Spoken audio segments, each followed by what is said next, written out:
வாழ்க வளமுடன். ஓம் நமச்சிவாய. அனைத்து தமிழ் உள்ளங்களுக்கும் வணக்கம். நிகழும் ஸ்ரீ மங்களகரமான சோபகிருது ஆண்டு தை மாதம் 18ஆம் தேதி வியாழக்கிழமை அன்று சஷ்டி திதியில் சித்திரை நட்சத்திரத்தில் திருதி நாமயோகத்தில் வணிசை கரணத்தில் சித்தயோகம் கூடிய நன்னாளில் இந்த சீர்மிகு பிப்ரவரி மாதம் பிறக்கிறது. பிறக்கப் போகும் இம்மாதம் உங்கள் வாழ்வில் வளமும் நலமும் செல்வ செழிப்பும் பெற்று புதிய வாய்ப்புகள் புதிய வெற்றிகளுடன் மங்களகரமாக அமைய எல்லாம் வல்ல இறைவனை உளமாற வேண்டி விரும்பி கேட்டுக்கொள்கிறேன்.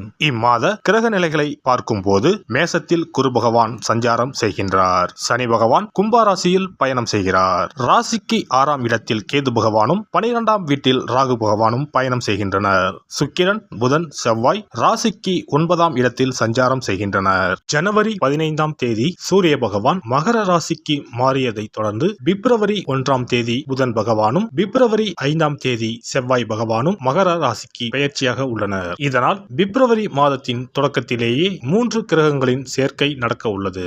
மகர ராசியில் சூரியனுடன் புதன் இணைவதால் புதாதித்ய யோகமும் சூரியனுடன் செவ்வாய் இணைவதால் ஆதித்ய மங்கள ராஜ யோகமும் உருவாகிறது.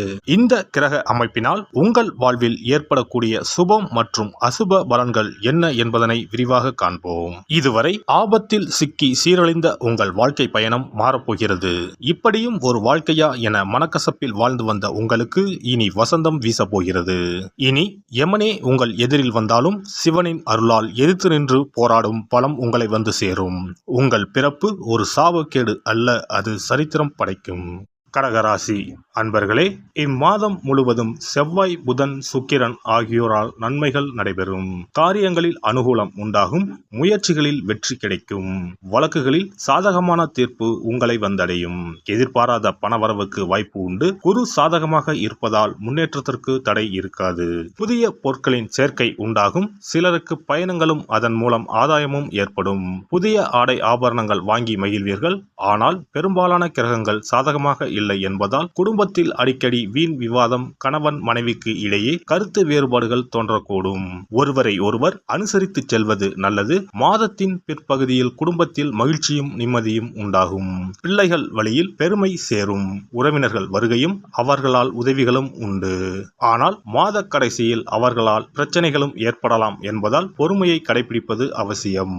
சுப நிகழ்ச்சிகளில் கலந்து கொள்வீர்கள். உடல் நலன் அடிக்கடி பாதிக்கப்படக்கூடும். உடனுக்குடன் சிகிச்சை எடுத்துக்கொள்வது நல்லது. உத்தியோகத்தில் பணிச்சுமை அதிகரிக்கும். ஆனால் சக ஊழியர்கள் அனுசரணையாக நடந்து கொள்வார்கள். கூடுமான வரை உங்கள் பணிகளில் மட்டுமே கவனம் செலுத்தவும். உயர் அதிகாரிகளுடன் பேசும்போது பொறுமையை கடைபிடிக்கவும். தொழில் வியாபாரம் நன்றாகவே இருக்கும். போட்டிகள் குறையும்.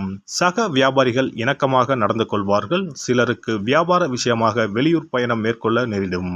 பங்குதாரர்கள் அனுசரணையாக இருப்பார்கள். ஆனால் அரசாங்க வகையில் சில பிரச்சனைகள் ஏற்பட்டு நீங்கும். கலைத்துறையை சேர்ந்த அன்பர்கள் தங்களுக்கு கிடைத்த வாய்ப்புகளை கவனமாக பயன்படுத்திக் கொள்வது அவசியம். இம்மாதம் புதிய ஒப்பந்தங்கள் கையெழுத்தாகும். முயற்சிகளில் இருந்த தடை தாமதங்கள் நீங்கும். மாணவர்கள் படிப்பில் கூடுதல் கவனம் செலுத்த வேண்டியது அவசியம். கஷ்டப்பட்டு படித்தால்தான் நல்ல மதிப்பெண்கள் பெற முடியும். சந்தேகங்களை ஆசிரியர்களிடம் உடனுக்குடன் கேட்டு தெளிவு பெறுவது நல்லது. குடும்பத்தை நிர்வகிக்கும் பெண்மணிகள் குடும்பத்தில் அனைவரையும் அனுசரித்து செல்வது நல்லது. இம்மாதம் அக்கம் பக்கத்தில் இருப்பவர்களின் ஒத்துழைப்பு மனதுக்கு உற்சாகம் தரும். வேலைக்கு செல்லும் பெண்மணிகள் அலுவலகத்தில் தங்கள் பொறுப்புகளில் கவனமாக இருப்பது மிகவும் அவசியம். இம்மாதம் சாதகமான நாட்கள் 1, 5, 11, 12. சந்திராஷ்டம நாட்கள் 6, 7. அதிர்ஷ்ட எண்கள் 5, 6. வழிபட வேண்டிய தெய்வம் மகாலட்சுமி வெங்கடாஜலபதி. பரிகாரம் மகாலட்சுமி அஷ்டகம் பாராயணம் செய்வது நல்ல பலன்களை தரும். சனிக்கிழமைகளில் ஆஞ்சநேயருக்கு துளசி அர்ச்சனை செய்வதும் நன்மை தரும்.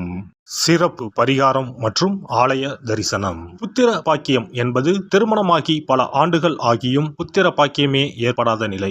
புத்திர தோஷம் என்பது ஒவ்வொரு லக்கணத்திற்கும் வேறுபடும். பொதுவாக எந்த லக்கணமாக இருந்தாலும் 5ஆம் இடம்தான் புத்திரஸ்தானத்தை குறிக்கும். எனவே அந்த 5ஆம் இடத்தை முக்கியமாக பார்க்க வேண்டும். சேர்த்து வைத்த புண்ணியம்தான் குழந்தையாக பிறக்கும் என்று பழமொழி உண்டு. அந்த வகையில் 5ஆம் இடம் பூர்வ புண்ணிய ஸ்தானமாகவும் திகழ்கிறது. தாய்மாமன் தாய்வழி உறவுகள் ஆகியவற்றை குறிப்பதும் 5ஆம் இடம்தான். 5ஆம் இடத்தில் பாவக்கிரகங்கள், அதாவது ராகு, செவ்வாய், சனி அல்லது சூரியன் அமர்ந்தால் ஒரு சிலருக்கு குழந்தை பாக்கியம் இல்லாமல் போகும் அல்லது தாமதமாக கிடைக்கும்.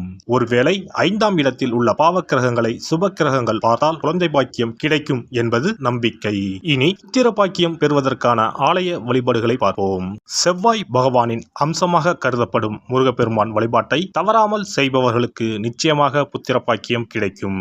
குரு பகவான் வீற்றிருக்கும் தலங்கள் அனைத்தும் சிறப்பு வாய்ந்தவைதான். ஆலங்குடி குருஸ்தலம், திட்டை குருஸ்தலம் சிறப்பான பலன்களை கொடுக்கும் ஆலயங்களாகும். அது மட்டுமல்லாமல் சிதம்பரம் அருகே இருக்கக்கூடிய ஓமாம்புலியூர் துயர்தீர்த்தநாதர் ஆலயமும் குரு பகவானின் ஸ்தலமாகும்.